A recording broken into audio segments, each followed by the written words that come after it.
following the killing in Nebraska of Raymond Yellow Thunder, there were a number of other reservation border town murders, generally whites killing Indians. In this episode, we visit with filmmaker and journalist Kevin McKiernan. In 1976, he was nominated for the Pulitzer Prize for his reporting on Pine Ridge. The Custer riots took place 2 weeks before Wounded Knee. A police car was burned, or two police cars. The Chamber of Commerce was burned down. Fire was set to the courthouse. And this led to the arrest of the dead man's, Wesley Badhart Bull's mother, Sarah, who went to prison as a result of that. And you see pictures of her in my film where she's up against the police batons on the courthouse steps. And the abuse that the Highway Patrol and others visited upon her was one of the things that propelled the anger in the Indian community even more. Here is the sequence. In November of 1972, you have the American Indian Movement Trail of Broken Treaties taking over the Bureau of Indian Affairs in Washington, and then the caravan back toward the reservation to celebrate. You had the killing of Raymond Yellow Thunder in the border town near Pine Ridge.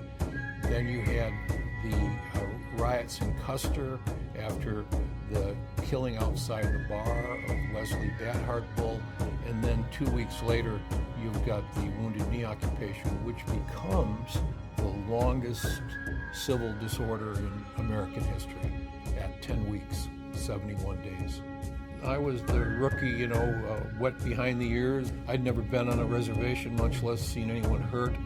And I entered the picture very, very naive. I thought this was simply an Indian versus the government versus Indian fight.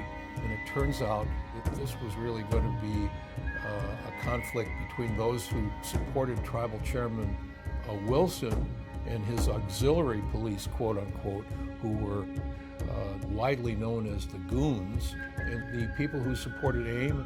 It became a civil war after Wounded Knee between those two sides, the pro-Wilson and the pro-AIM, pro-traditional.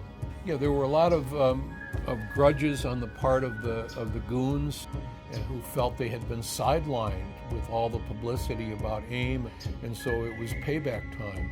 And there were some 5 or 6 dozen murders that took place.